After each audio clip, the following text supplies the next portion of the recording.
En primer lugar, yo no creo que exista deporte masculino y deporte femenino. Existe el deporte en general. Lo que sí existe es la práctica del deporte por parte de las mujeres o por parte de los hombres. Y ahí es donde nacen las desigualdades. Y a ver si sé cómo funciona esto. Quería poneros... Voy a empezar por el final, porque yo soy así de improvisar mucho. Y al final me ha dicho antes José, oye, si quieres que la gente pregunte, participe. Pues eso, como a mí me gusta que la gente participe, voy a empezar por el final. ¿Sabéis quiénes son ellas? ¿Sabéis quién es, por ejemplo, esto dónde va el láser este? ¿Aquí arriba? Bueno, no chuta, pero bueno. ¿Sabéis quién es ella? ¿Quién es? Vale. ¿Y quién es la que está en aquella esquina? Esta la tenéis que conocer porque es valenciana, torrentina. Anabel Medina, entrenadora de la Copa Federación y tenista. ¿Y aquella? Muy bien. Bueno, estáis aprobando, o sea que me vais a romper una parte de la intervención, pero bueno.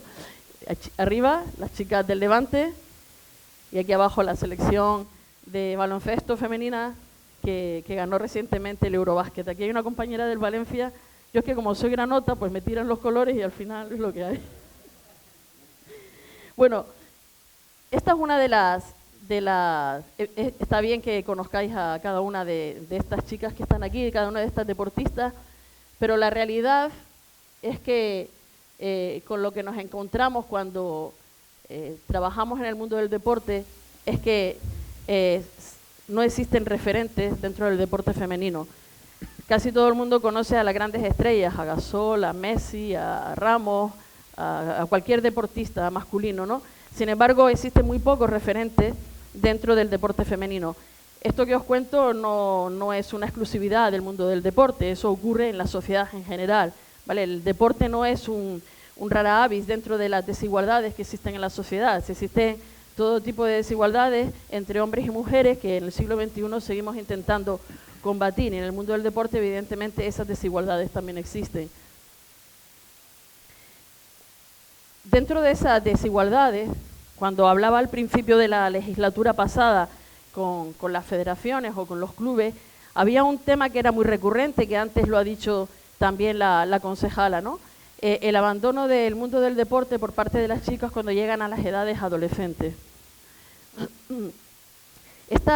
Cuando los niños y las niñas juegan juntos en el patio del recreo de una forma informal o en los clubes de los distintos deportes de una forma no profesional, es más fácil que participen porque además, entre otras cosas, muchas veces lo llevan los padres y las madres, ¿no? Para que tengan actividades extraescolares. Y a partir de ahí nace también un poco la afición por el deporte de ellos y de ellas, ¿no?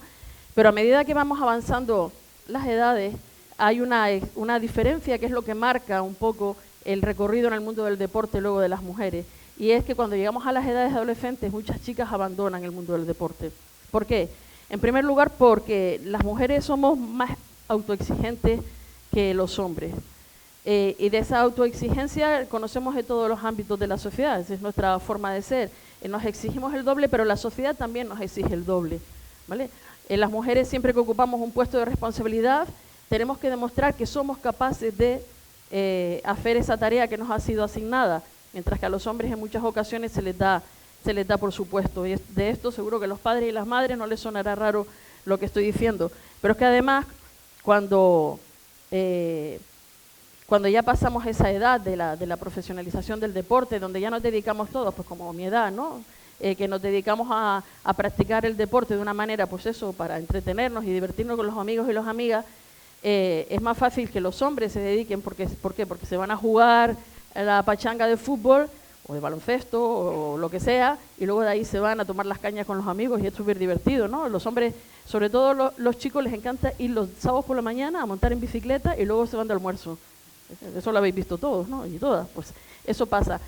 Nosotras sí, también vamos a jugar con las amigas al fútbol o vamos a jugar al baloncesto y algunas nos atrevemos hasta con el hockey, pero es que luego cuando llegas a casa tienes a los niños a los que tienes que bañar, tienes que preparar la cena, tienes que preparar la comida del día siguiente, etcétera, etcétera, etcétera, ¿vale? Esa autoexigencia empieza en la adolescencia y eso es lo que hace que muchas de las mujeres abandonen el deporte, ¿vale? En las edades en las que empieza a profesionalizarse. Y también porque existe menos apoyo familiar y social. Aún hoy, muchas madres y muchos padres le dicen a sus hijas, chiquillas, ¿para qué te vas a dedicar al deporte? Que vete tú a saber si te va bien o no te va bien. Lo más importante es que te saques una carrera, que estudies, que está muy bien, que los deportistas, las deportistas tienen que estudiar, porque nunca se sabe lo que puede ocurrir, pero cuando un padre o una madre tienen en casa un hijo que se dedica al deporte y tiene capacidades, se le nota que tiene posibilidades, si es chico, el tratamiento es diferente al que si es chica. Esto es una realidad, no me lo invento yo, y además es algo que he constatado hablando con padres, con madres, como decía antes, y también con chicos y chicas, ¿no? Lo de la falta de referente me habéis roto el esquema porque todos conocíais a las que estaban al final, pero es cierto que existen falta de referentes en el mundo del deporte. Afortunadamente, estos últimos años se ha hablado mucho de igualdad. En otros ámbitos, en el mundo del deporte, se empieza a hablar de igualdad desde hace 4 o 5 años para acá. Porque las mujeres tenían miedo de hablar, a la hora de hablar de igualdad, porque eso significaba tener también que reclamar una serie de demandas que hasta ese momento, hasta hace muy poco tiempo, no se estaban atendiendo. Por eso también existían menos referentes en el mundo del deporte femenino. Una de estas demandas que hacen que el deporte sea igualitario son los patrocinios privados. Las empresas siempre dedican menos dinero al deporte femenino, llamémoslo así, que al deporte masculino. ¿Por qué? Porque los medios de comunicación también ponen más el foco en el deporte practicado por hombres, el fútbol masculino, el baloncesto masculino, etcétera, etcétera. Hasta que, fijaros por dónde, hace unos 4 o 5 años, las instituciones se han ido volcando cada vez más en recortar esas desigualdades. Cuando el papel de las instituciones siempre tiene que ser trabajar codo a codo con las federaciones, con las empresas, o sea, el ámbito privado, el ámbito institucional, tienen que cohesionarse para reducir las brechas que existen también en el ámbito deportivo. Lo de los patrocinios privados se ha ido consiguiendo poco a poco a través del programa Universo Mujer de la Secretaría de Estado de Deporte.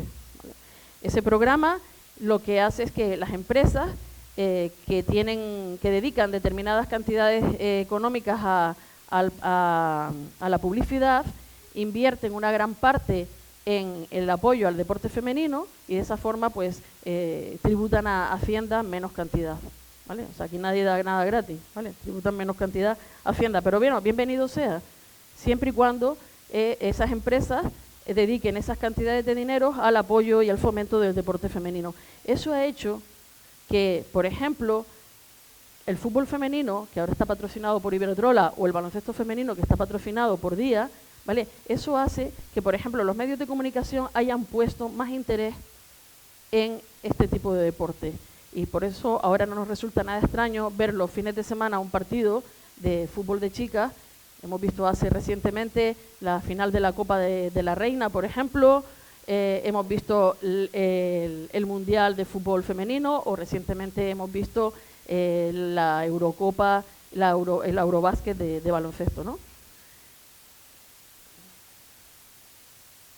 Otra de las demandas de las que antes las deportistas no se atrevían a hablar por miedo a ser excluidas por parte de las propias federaciones eran las retribuciones en el ámbito del deporte. Hay clubes de fútbol donde las chicas cobran 500 euros al mes, chicas que están jugando en primera división, mientras que sus compañeros que juegan en primera división cobran miles y miles de millones de euros. Eso se traslada a otro tipo de deportes. Pongo el ejemplo del fútbol porque yo creo que es donde más se ve la diferencia y porque además las cantidades económicas nos suenan a todos un poco más. Hay clubes que hacen viajar a las chicas que juegan en primera categoría, en primera división, en autobús, mientras los chicos se trasladan en avión. O cuando ganan un campeonato, recientemente, creo que el año pasado, un club de este país, creo que fue el Atlético Bilbao o el Atlético de Madrid, creo que el Atlético de Madrid, premió a sus chicas por haber ganado la liga con 500 euros a cada una de ellas, mientras que los chicos, si hubiesen ganado la liga, creo que recibían una prima de cientos y cientos de miles de euros, ¿no? Entonces, esas descompensaciones existen todavía en el mundo del deporte, pero ya no estamos hablando de la diferencia solo de salario, sino es que muchísimas deportistas ni siquiera están contratadas por sus propios clubes. No tienen ni siquiera derecho a la seguridad social, o sea, estás trabajando gratis, ni siquiera estás asegurada. Esto ocurre todavía en muchos deportes. Afortunadamente, como os decía antes, a través de los patrocinios privados, a través del apoyo de las instituciones, al visibilizarse más el deporte femenino, este tipo de cuestiones también se han ido evidentemente visibilizando y a la sociedad estas cuestiones le empiezan a resultar conocidas. Y por tanto, pues ahora mismo la Liga de Fútbol está negociando, por ejemplo, con las chicas, la Liga de Fútbol, las federaciones están negociando en estos momentos con las chicas del fútbol femenino, pues que un convenio por primera vez, un convenio salarial donde se exige un determinado salario mínimo. Fijaros que pedimos salario mínimo, no miles de millones de euros, sino salario mínimo, y como mínimo pues eso, cotizar a la seguridad social, ¿no? Otra de las razones que hace que haya invisibilidad o haya desigualdad en el mundo del deporte femenino es la poca presencia en órganos de dirección. La ley de igualdad del 2007, la ley de igualdad que en su momento hizo el gobierno socialista de Zapatero, exigía que como mínimo en los órganos de dirección de cualquier empresa, de cualquier federación, de cualquier club, ¿vale? Tenía que existir una regla como mínimo que era del 60-40, ¿vale? Evidentemente los hombres pensaron que el 60 era para ellos y el 40 para nosotras, A nadie se le ocurrió pensar que podía ser al revés, no. De entrada ya se dio por hecho que el 60 era para los chicos. Pero es que ni siquiera así se cumplía, ni siquiera se cumplía el 60-40. Cuando reclamábamos en estos 4 años, por ejemplo, que hemos reclamado muchísimo a las federaciones que cuando se renovasen las directivas hubiese igualdad en este sentido, muchas federaciones nos decían que no había mujeres. ¿Cómo puede ser que no haya mujeres? Mujeres hay en todos los ámbitos, las mujeres estamos presentes en todos los ámbitos de la sociedad. Bueno, solucionarlo fue fácil, Hemos puesto una cláusula en las subvenciones de la Generalitat Valenciana y la de la Diputación de Valencia, donde decimos que si las federaciones no cumplen la ley de igualdad no hay subvenciones. Evidentemente han aparecido las mujeres de debajo de las piedras, pero es que hay federaciones que incluso han incorporado más mujeres que hombres a sus propias directivas. O sea que, fijaros si había mujeres, ¿no? En este país, cuando te tocan el bolsillo, las cosas enseguida se solucionan, ¿no? Bueno, aquí era la diagnosis de cómo estábamos y del por qué, ¿no? ¿Por qué hablamos de que hay desigualdad? Pero evidentemente, para solucionar las desigualdades hay que hacer cosas, ¿no? Y es una obligación, como decía antes, de todas las partes implicadas. En primer lugar, trabajar con el deporte base. Antes decía Gemma, hablaba de coeducación, ¿vale? La coeducación también se puede aplicar en el ámbito del deporte. Os voy a poner un ejemplo. Nosotros desarrollamos un programa con la Federación de Baloncesto que se trataba de una cosa tan sencilla como coger a los niños y las niñas de los clubes y trabajar junto con sus padres y madres, las directivas de los clubes y los entrenadores y entrenadoras, trabajar conceptos tan sencillos como la igualdad en el campo de entrenamiento, en el campo de juego. Que las niñas y los niños tuvieran referentes de ambos lados, pero sobre todo que las niñas vieran que ellas también podían llegar a ocupar espacios de liderazgo en el ámbito deportivo. A los padres y a las madres para que evitasen lo que decíamos al principio, evitasen la discriminación esa que se produce subyacente en la familia de, hija mía, ¿para qué te vas a complicar la vida con esto del deporte? Si igual no vas a llegar lejos, mejor estudiate una carrera, mientras le dices al chico, joder, que igual llegas a ser Messi, O sea, que venga, ve a entrenar, y lo ves a los padres y a las madres en los campos de fútbol, que son peores que los chiquillos a veces, ¿no? Porque si todos los padres y las madres, yo también me creía que tenía un Messi en mi casa, o sea que esto nos pasa a todos, ¿no? Es inevitable, ¿no? Bueno, también dentro de este trabajo con el deporte base es importante también el trabajo con los entrenadores y las entrenadoras. La forma de tratar a las niñas y a las niñas en el campo, ¿no? No se puede insultar, no se puede faltar el respeto. Hay entrenadores y entrenadoras que utilizan el insulto. No lo voy a decir aquí porque hay niños y niñas, ¿no? Entonces ya he pecado al principio, no vayamos otra vez a liarla. Pero es verdad que en muchísimas ocasiones los propios entrenadores y entrenadoras son los que fomentan las desigualdades en el campo de fútbol. Y ya no solo las desigualdades entre hombres y mujeres, sino también son poco proclives a la integración de las personas con diferentes capacidades, etcétera. De todo eso se trata ese proyecto que en cualquier federación se puede poner en marcha y además no tiene un coste económico nada alto, simplemente se trata de voluntad, ¿no?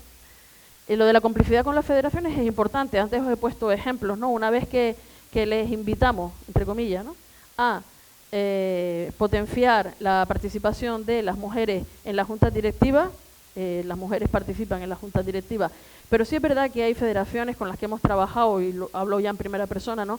Hay federaciones con las que hemos trabajado muy a gusto. La Federación de Pilota, la Federación de Fútbol de la Comunidad Valenciana, son federaciones que, por ejemplo, aquí en nuestra provincia se han implicado en primera persona en incorporar a las mujeres en el ámbito deportivo profesional. Y pongo, por ejemplo, la pilota valenciana, ¿no? Un deporte tan nuestro, ¿no?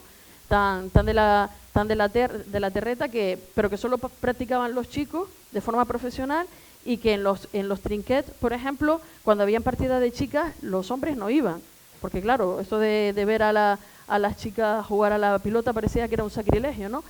Pues en 4 años hemos conseguido que el número de mujeres que practican deporte en las escuelas haya pasado de 200 a 600. En estos momentos hay 80 chicas en las escuelas de tecnificación, y lo último que hemos hecho es que en la Fundación de la Pilota, igual que los chicos tienen una liga profesional, las chicas también tengan una liga profesional. Es verdad que hay menos chicas que chicos en estos momentos, pues chicos deben rondar en estos momentos la liga profesional por unos 50 aproximadamente, y chicas hay 8 que estén en el nivel para competir de forma profesional. Pero hay que empezar, aunque sea con esas 8. ¿Sabes? Alguien tiene que abrir el camino. Una vez que se abre el camino, las chicas que están jugando en los trinquets, entrenando todos los días y jugando campeonatos cada fin de semana en los propios trinquets, se dan cuenta de que tienen referentes y se dan cuenta de que ellas también pueden llegar a ser profesionales. Y eso es de lo que se trata, ¿no? Por eso la complicidad con las federaciones es muy importante, pero esto tampoco hubiese sido posible si no hubiese habido una institución que también tuviese tenido interés, lo que se llama la motivación política, ¿no? El interés político por trabajar por el deporte femenino, ¿no? El acuerdo con las universidades, esto es muy importante. Antes hablábamos, muchas madres y padres le dicen a las chicas, no os dediquéis al mundo profesional del deporte porque no vais a triunfar y vais a dejar los estudios. Fácil, en Estados Unidos eso existe. Las universidades captan a los mejores deportistas para que además sigan estudiando. Eso también es posible hacerlo aquí. ¿Hay algún programa en alguna universidad que facilita la participación de los y las deportistas en sus carreras profesionales al mismo tiempo en sus carreras deportivas al mismo tiempo que estudian una carrera para el día de mañana, ¿no? ¿Cómo lo hicimos desde la Diputación? Creamos una especie de acuerdo con la Universidad de Valencia donde facilitábamos el coste prácticamente gratuito a las chicas que quisieran estudiar una carrera que tuviese que ver con, por ejemplo, el ámbito de la gerencia deportiva, de la gestión deportiva, y de esa forma, pues al mismo tiempo que se podían dedicar a ser grandes lideresas en el mundo del deporte, pues también podían estudiar una carrera, ¿no?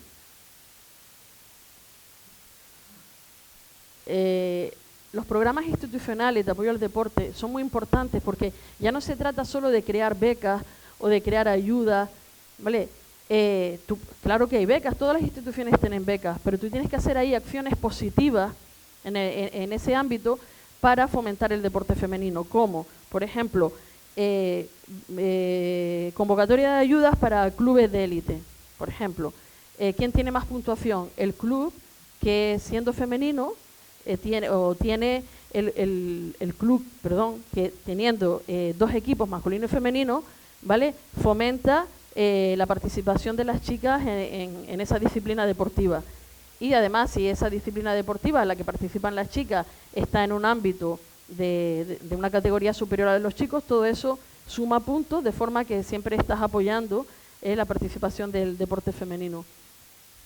Y una cosa importante, esto no llegamos a hacerlo en Valencia porque no nos dio tiempo, 4 años tan para lo que da, y muchos cambios fueron ya, pero el Ayuntamiento de Bilbao, por ejemplo, da las ayudas al deporte femenino, no se las da al club, porque si se las da al club, ¿qué hace? Se reparte para todos menos para las chicas. En el Ayuntamiento de Bilbao seguramente habrá alguna otra institución que también lo haga, y yo confío que mis compañeros también lo hagan en esta próxima legislatura en la Diputación.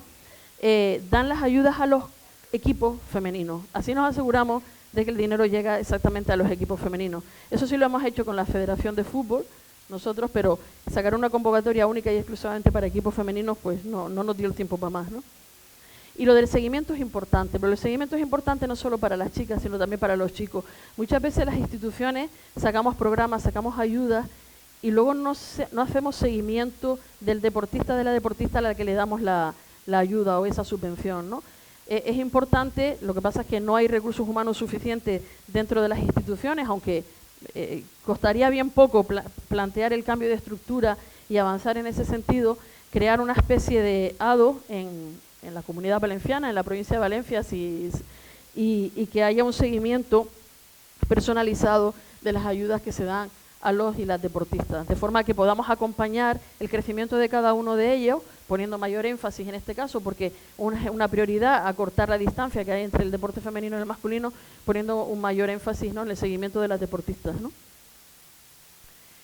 La ley del deporte, ahí se quedó, ahí está pendiente. Confío en que la próxima semana haya gobierno por el bien de todos y la ley del deporte la saquemos del cajón de nuevo y trabajemos aspectos como, por ejemplo, el tema de los embarazos que nos afectan directamente a nosotras. Y os voy a poner un ejemplo. Tengo el nombre apuntado, lo voy a leer porque los nombres vascos son como son. No sé si habéis oído hablar de Leire Olevarría. Leire es campeona de ciclismo, medallista olímpica en Pekín, campeona de España, campeona de Europa, etcétera, etcétera.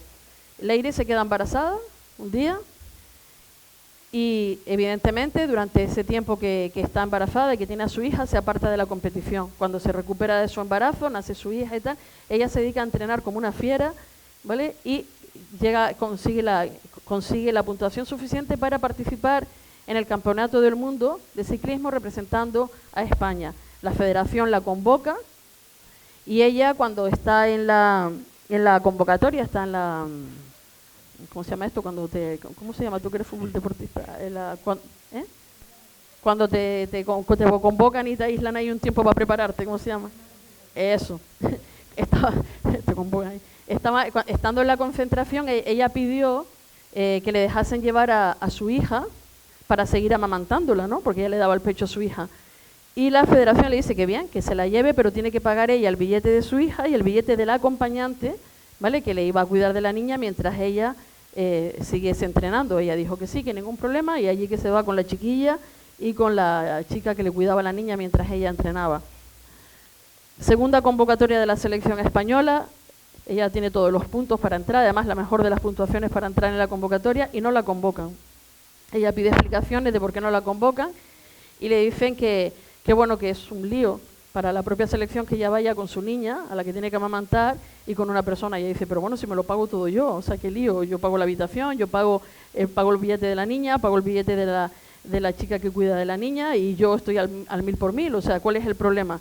Bueno, finalmente no la convocan, y lo que ella pone un requerimiento, pone una denuncia, mejor dicho, a la Secretaría de Estado de Deportes, a la propia Federación primero, luego a la Secretaría de Estado de Deportes, y al final no le han dado la razón. Claro, el entrenador de la selección ha dicho que era un problema de puntuación, cosa que no es cierta, porque se ha demostrado que ella estaba dentro de las primeras a nivel tanto nacional como internacional para ser convocada, y no ha sido convocada, ¿vale? Pues la ley del deporte, la nueva ley del deporte, recoge aspectos tan esenciales como este, ¿no? Que las mujeres no podamos ser discriminadas, las mujeres deportistas no puedan ser discriminadas por el hecho de haber sido madres. Parece una chorrada, ¿verdad? Esto ya lo tenemos superado, ¿no? En las empresas tenemos nuestros permisos de maternidad, si tenemos que dar de amamantar a nuestras hijas, a nuestros hijos, nos cogemos los horarios de lactancia, etcétera, etcétera. ¿Superado o no? Pues en el mundo del deporte no está superado. Y creo que ya está. Creo que más o menos he cumplido el tiempo. Podría seguir contando muchas cosas, pero yo creo que ya voy por los 25 minutos. Esta es mi experiencia a través de la Delegación de Deportes, y como os decía, es una experiencia que he podido contrastar y que he podido vivir trabajando con los clubes, con las federaciones y con los deportistas y las deportistas. Queda mucho camino por hacer todavía, ¿no? Un periodista me preguntaba hace poco, cómo veía, ¿no?, yo el tema de la igualdad. Yo al final pienso que la igualdad es como una carrera, ¿no?, a la que tenemos que someternos cada día, a la que parece que siempre llegamos, pero cada día parece que esté más lejos. Aunque parezca que cada día está más lejos, yo creo que al final sí que vamos dando pasitos en todos los ámbitos, ¿no? Es verdad que queda mucho camino por recorrer, pero al final escuchar mensajes y hablo ya ahora solamente del ámbito del deporte, ¿no? Ayer escuchaba a Irene Garbí, una jugadora de la selección española y del Valencia Basket, que decía que ella cuando era una niña tenía 2 apellidos, ¿no? El suyo propio y el de Marimacho, ¿no?, porque siempre iba con una pelota en la mano. Afortunadamente, este tipo de cosas van desapareciendo, este tipo de situaciones van desapareciendo, y las mujeres ya participamos más activamente en el ámbito del deporte, en el mundo deportivo, sin que por ello tengamos que tener un apellido superpuesto, ¿no? Así que bueno, espero que os haya ayudado un poco más a tener una visión genérica de cómo está el ámbito de la igualdad y de las desigualdades en el deporte, y a las mujeres deportistas que están aquí que sigan peleando, que sigan trabajando, que sigan luchando, porque aunque el camino es largo y es duro, al final llegaremos y conseguiremos esa ansiada igualdad real. Muchas gracias.